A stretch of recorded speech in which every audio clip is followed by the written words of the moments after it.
semuanya, berjumpa lagi dengan saya Mutiara Cahyani dalam acara Talk with Mutiara.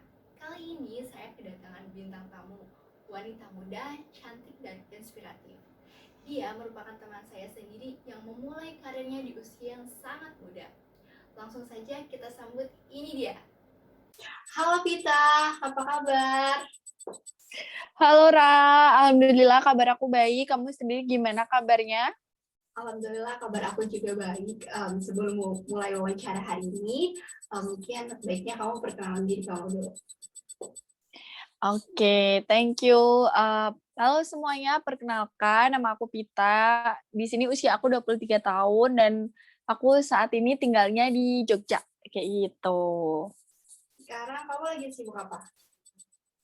Kalau untuk saat ini aku lagi sibuk kerja sih, karena ya udah masuk usia kerja juga kan.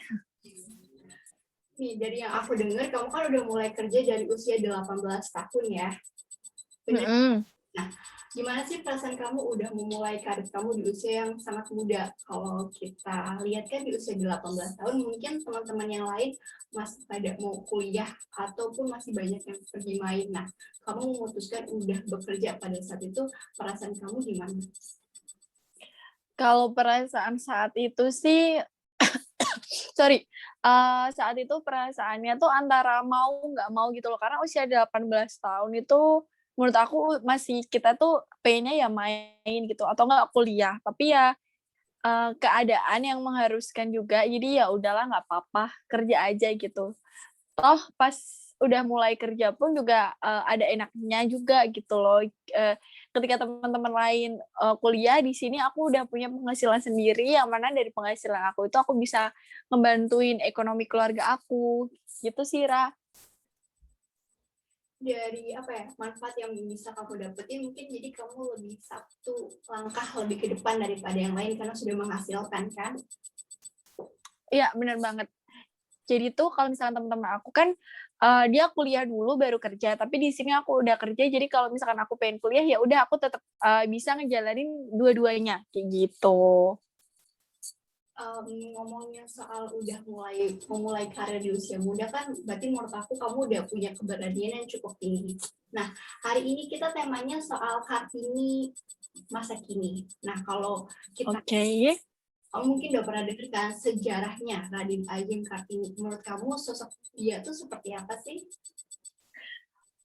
Kalau Ibu Raden Ajeng Kartini sendiri menurut aku pribadi ya, Ibu R.A. Kartini itu adalah sosok perempuan yang kuat, perempuan yang dia itu punya cita-cita yang tinggi. Terus dia itu mau memperjuangkan, perempuan yang lain itu untuk sama dan sejajar sama dia. Karena kan zaman dulu, yang bisa sekolah gitu ya, yang mengenyam pendidikan itu kan cuman cowok aja. Laki-laki gitu. Tapi di masa itu, Ibu R.A. Kartini itu dia pengen nih, dia, bikin gebrakan baru kalau perempuan dan laki-laki itu harus sejajar, kayak gitu. Jadi, mungkin tanpa Ibu R.A. Kartini mungkin kita juga nggak ada di posisi kita sekarang gitu. Mungkin sekarang kita udah nikah dan nggak, menjalani wawancara ini gitu loh, Ra. Iya benar.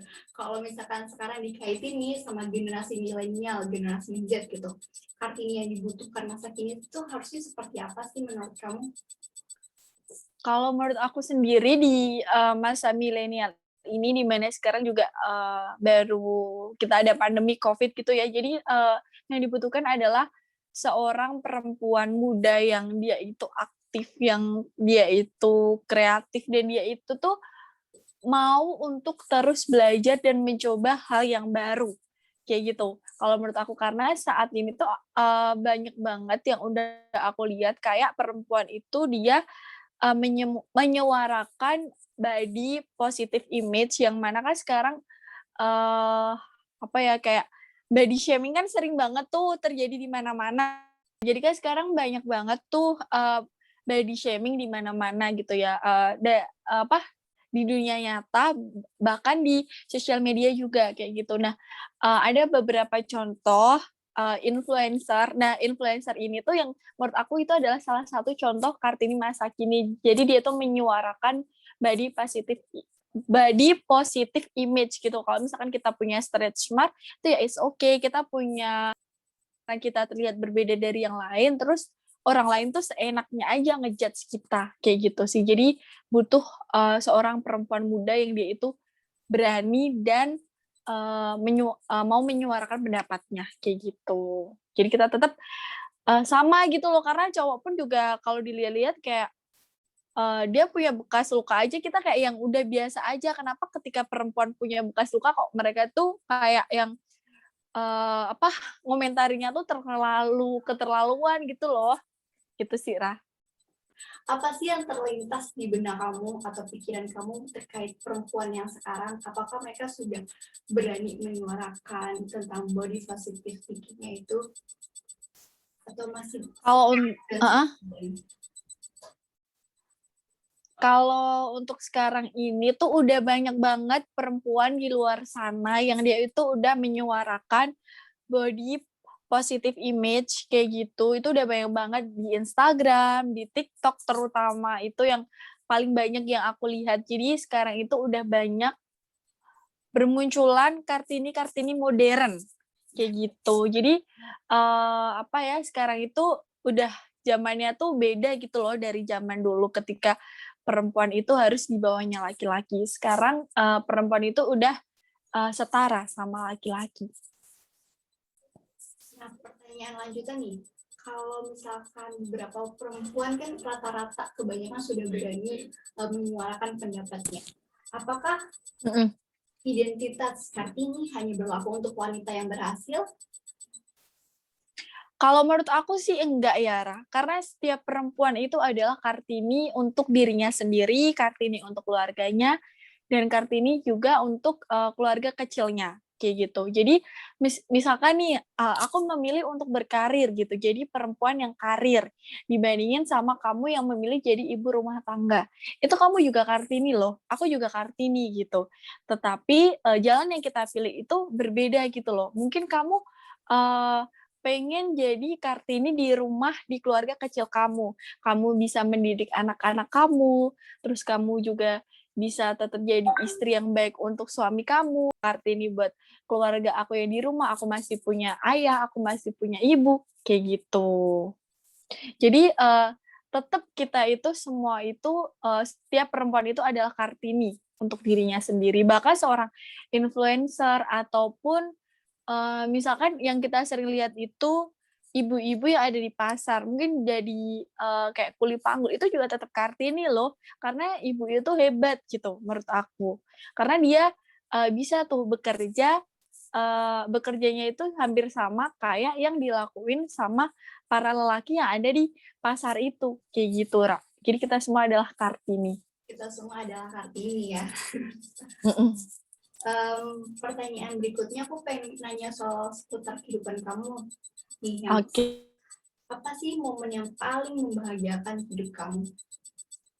Momen yang membahagiakan dalam hidup aku itu adalah aku tahu rasanya ketika aku berada di bawah dan ternyata aku masih punya orang-orang yang sangat peduli sama aku. Kayak gitu. Jadi mereka itu nggak ninggalin aku, Ra. Mereka tuh tetap care, mereka tetap ada buat aku. Kayak gitu, kayak 24/7 itu mereka ada. Jadi walaupun posisi kita di bawah, paling nggak kita sadar bahwa dengan cara seperti itu kita jadi bisa melihat orang-orang di sekitar kita yang peduli sama kita. Kalau misalkan kesulitan nih yang pernah kamu alami itu apa? Dan gimana cara kamu menghadapi hal itu? Ini baru aja kejadian kemarin sih sebenarnya. Jadi kemarin itu aku positif COVID-19.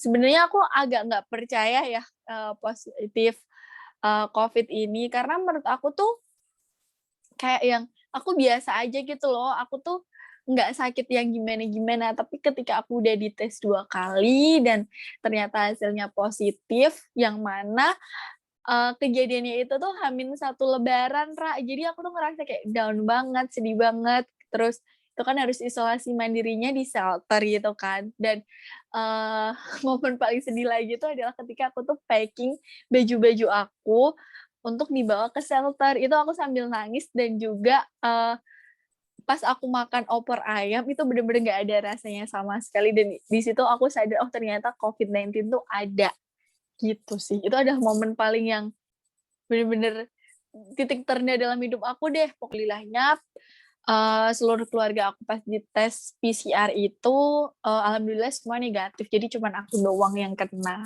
Waktu akhirnya diisolasi di mana tadi, Cell Center?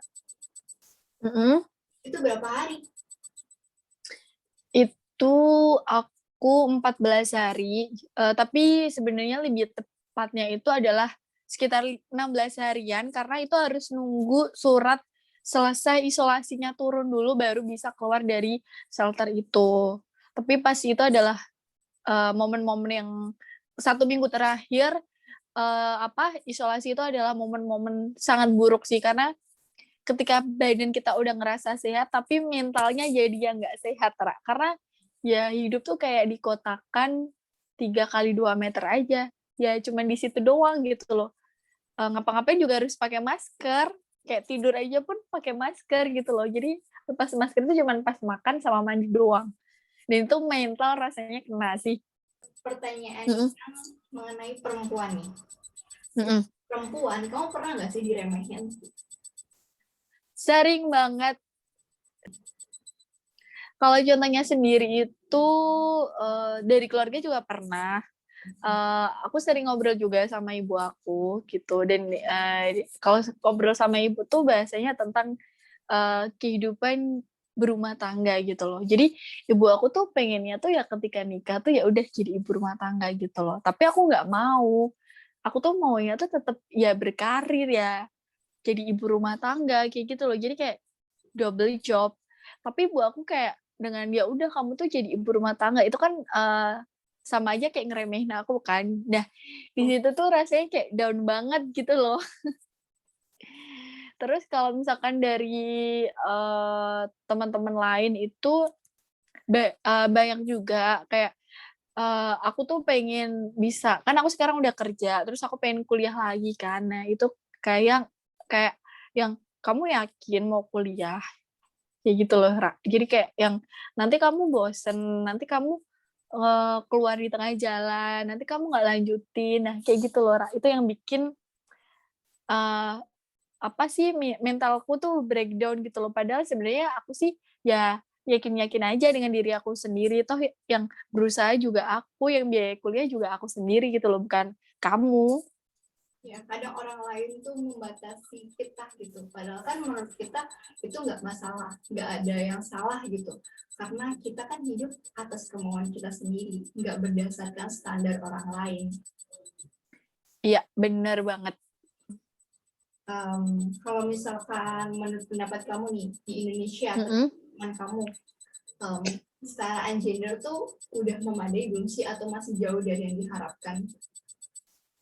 Kalau kesetaraan gender di Indonesia ini sebenarnya kalau misalkan dibilang udah setara atau belum sih aku, masih belum bisa jawab ya, Ra. Tapi udah banyak perempuan di Indonesia ini yang dia itu, bisa nih, sejajar sama laki-laki kayak gitu. Kayak posisi, CEO di suatu perusahaan, itu udah banyak loh, CEO yang dipegang itu sama perempuan, kayak gitu. Tapi untuk beberapa hal, perempuan itu masih harus di bawah laki-laki, kayak gitu. Masih banyak juga nih laki-laki yang nggak terima kalau misalkan perempuan itu sama sama kayak mereka, atau bahkan perempuan itu dia, statusnya lebih tinggi daripada si laki-laki tersebut, kayak gitu, Ra. Nah, kalau sosok Kartini sendiri di hidup kamu yang support system ke kamu dan memberikan dorongan motivasi, itu siapa?